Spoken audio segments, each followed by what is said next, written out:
is Kazu from 10AS, and I have a specific problem I'm facing in my daily life right now. And I'm sure someone out there has a similar problem, but I'm also sure that nobody has the exact same case as me. I'm going to get right into it. I have a problem with choosing the suitable pair of socks for each school day. Introducing the CCCSC, choosing correct colored socks complication, or the SSSSS, which is selecting suitably styled socks situation. Now you might be thinking, just pick a random pair and wear it.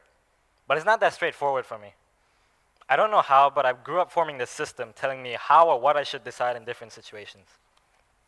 And today is just about one of those very complicated situations. I have simple sets of rules and instructions telling me which pair to wear on that day. But before that, I'd like to talk about my stupendous sock system, the SSS.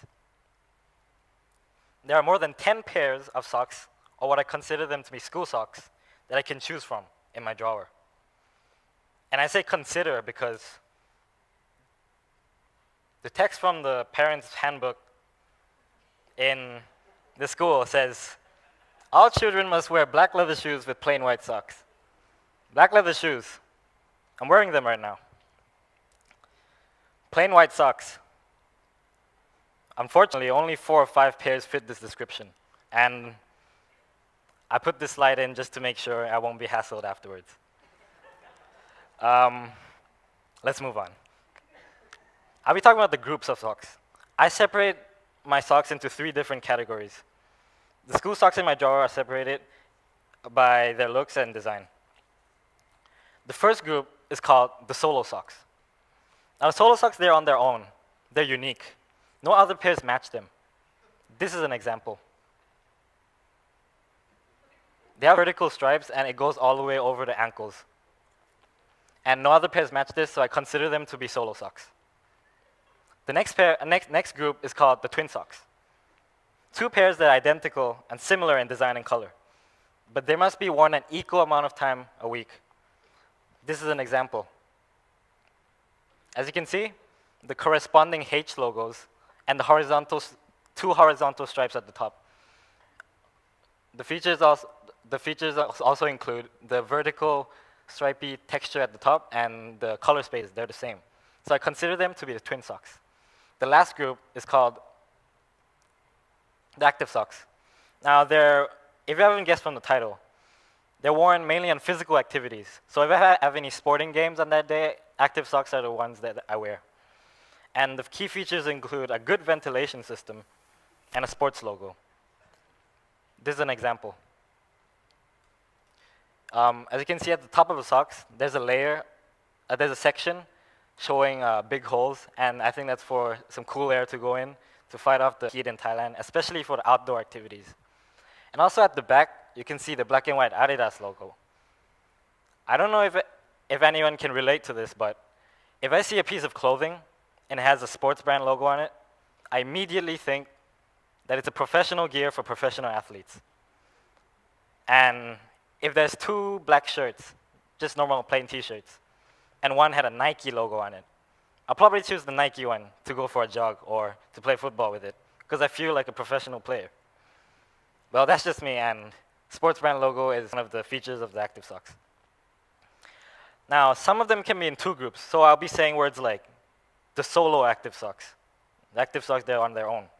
But none of them fit in all, so there won't be such words as solo twin active socks. It doesn't make sense. Now I'll be talking about the rules I follow in order to get the fitting pair. The criteria. Now, these are the rules that I follow to choose which socks to wear on that day. The socks theme or feature must match or describe something about that day or how I feel. The solo socks are worn in special occasions, such as ceremonies, or a normal school day, or something I call a day with nothing much to it. It's just a day with just 7 school lessons, and there's no extracurricular activities. And the twin socks are similar, but as I mentioned before, they must be worn an equal number of times a week, so it could be 2 days with ceremonies or 2 days with nothing much to it. Now, this might be hard to understand, so I decided to put an example of my week. If you haven't realized already, Monday and Friday, they're the twin socks. They're the same. The design and color are the same. And I wear it on Monday and Friday because on Monday and Friday, I don't have any after-school activities or any sporting events, so that's why I wear them. Tuesday and Thursday, they're also twin socks, but they're also active socks. If you haven't realized from the Adidas logo and the big holes at the top, this is because on Tuesday and Thursday, I have one PE lesson and one training session. And on Wednesday, I wear the solo active socks because I have a PE lesson. So I hope that made the system a little more clear. But next, so far, the problem doesn't seem to be a problem at all. I mean, it's just socks. However, it is a serious problem. That's why I made this TED Talk. In fact, we haven't even reached the real deal yet. That's what I'm going to call the next part, the real deal. Now, what I'm about to show you is a plan for my week. On Monday and Friday, I wear the solo socks. Tuesday and Thursday is the same as last week. It's the twin active socks. On Wednesday, I wear the solo active socks. It seems to be like a well-organized plan and doesn't seem to have a flaw in it, but this is how my week actually goes. Monday, as planned, I wear the solo socks. Tuesday, I wear the first pair of the twin active socks. This means that I'll be needing to wear the second pair on Wednesday, Thursday, or Friday. In this case, Thursday. Wednesday, I wear the solo active socks, just as planned. The first 3 days are cool. But then Thursday comes around, and this happens. Wait. There's a football match today, and I'm leaving on lunchtime. This means I won't be doing PE today. This means that there's no valid reason to wear the second pair of the active socks. I must change to the solo socks. So I make this quick change. Not a serious problem. But hold on a second. These are the twin pairs. And as I mentioned many times, they must be worn an equal number of times a week. That means I'll be having to wear the second pair on either Thursday or Friday. But the problem is, I don't have a training session or PE, even on Friday. That means I'll be having to break the rules. So I'm forced to break the rules. This happens. Thursday, I wear the solo socks. And Friday, I wear the solo socks as planned. Now, I thought I was going to end the week just with me being unsatisfied because I broke the rules. But on Friday, something happens. Turns out, I have a house dodgeball game on Friday, and I could have used those pair. This means that I broke the rules even though I didn't need to. This leaves me really uncomfortable and unsatisfying. The feeling of regret attacks me from the inside, and my emotions are everywhere. So I hope that example showed you how serious the problem is and how big the scale of the situation is. But at this moment, you might be desperate to ask some questions. Because I talked about the socks, showed you some cool socks, and talked about the problem, gave out some examples, and showed you how my week went. Now what? Did I just come here to share the fact that I'm a little different in my daily life? What's the purpose of this presentation?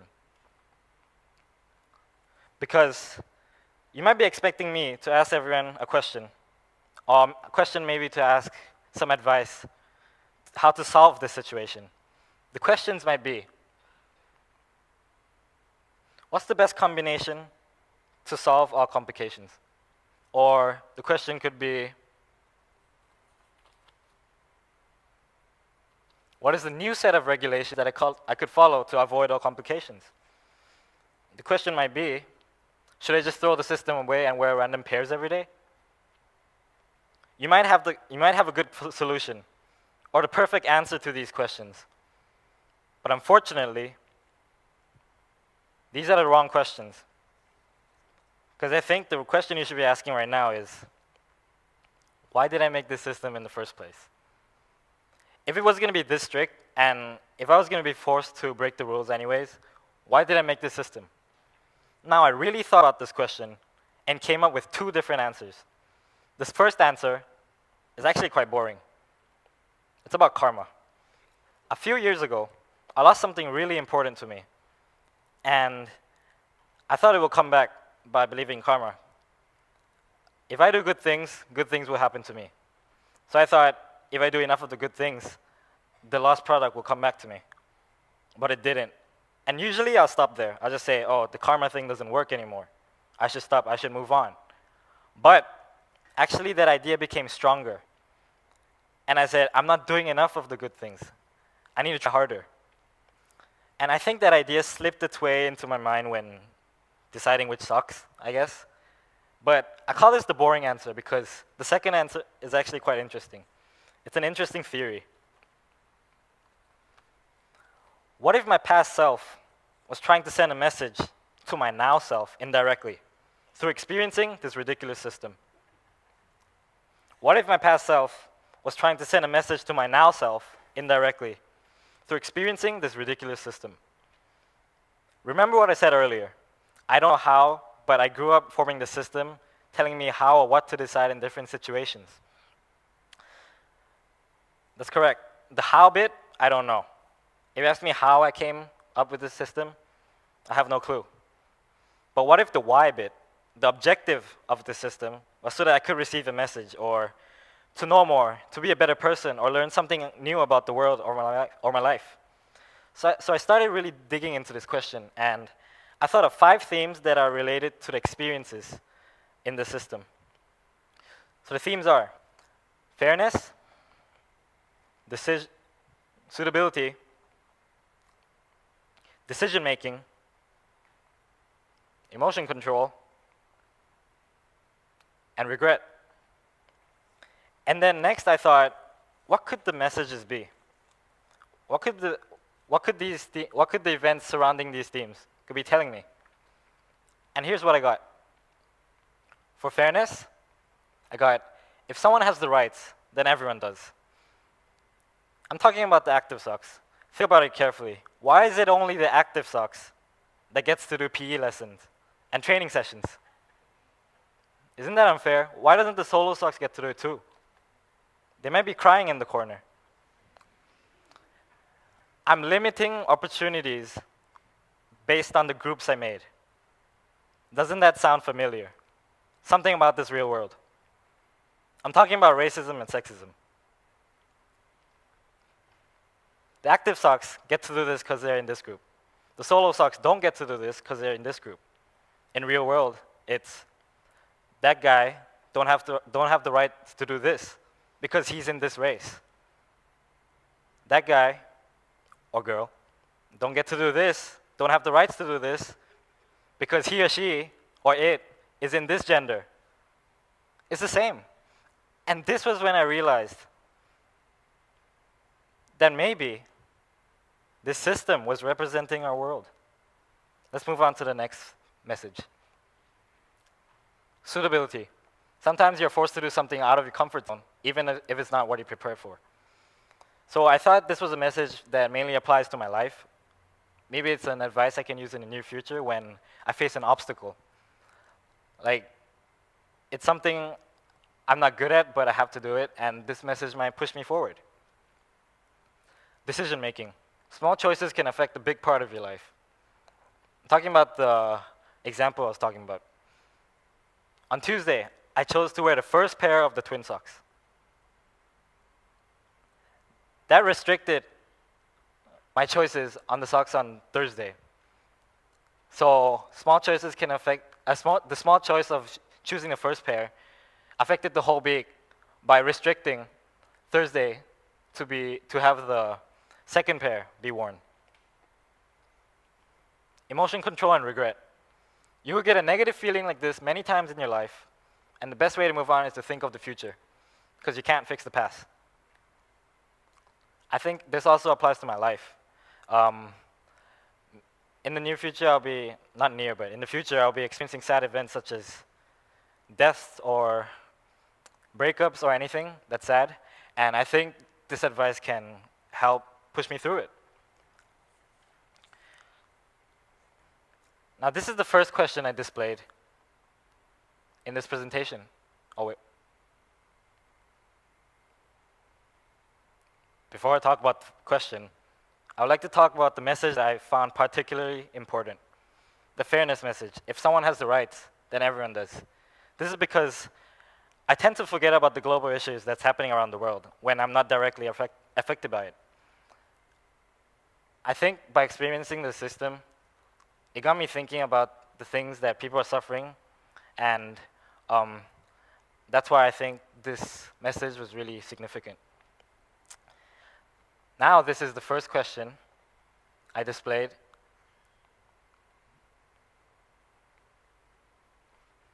In this presentation today. Which pair of school socks should I wear today? This question doesn't matter anymore. It's not the point of this presentation. It's not the question you should be thinking about. It's not the question you should be worried about. I think this is. What if every action you take is trying to tell you something about the world or your life? What if every action you take is trying to tell you something about the world or your life? I'll be giving a few examples. I tripped in the corridor today, but I can't lift myself up because I don't have arm strength. Why did this happen? Maybe this trip is telling me to exercise more so that I can lift myself up whenever I'm done. I tripped in the corridor today. The books went everywhere. My textbook, the worksheets, my pencil case, it went all over the floor. Why did this happen? This reminds me of a movie scene where a new high school student doesn't fit in. Why does the trip remind me of that movie scene? Oh, that's right. Last week, I was watching a movie instead of revising for my test. And I failed that test because I prioritized having fun more than learning. Maybe this trip is telling me to prioritize the revising over the movies because the grades will drop, just like how I just dropped my books. I tripped in the corridor today. I fell on the red line in the middle of the corridor. Why? Wait, I fell in front of Arjun's locker. Why did this happen? Oh yeah, last week I had a really bloody fight with Arjun. Maybe this trip is telling me to go apologize to him, or else my friendship will fall apart, just like how my books fell apart. I was walking through a narrow passage, and my right hand hit the wall, but my left hand didn't. My right hand hurts now. Why? Thinking about it, last month, I had a volleyball match, and we lost partially because I failed to control the ball with using both hands. Maybe this event is telling me so that I can train more and be better at volleyball by being able to control the ball using both hands. I tripped in the corridor today. I fell on the red line. I fell on my right arm. What is this telling me? Maybe it's telling me that there's going to be a major injury in the future because red represents blood. And if I don't start training more, I'll be unhealthy and I'll be weak, and the injuries can happen really easily. I'll work harder on my volleyball skills. One event can have many meanings, and a series of events can link to one big message. So next time anything happens in your life, take some time off to think about why it happened, because there might be something important that you're missing out. What if every action you take is trying to tell you something about the world or your life? Thank you.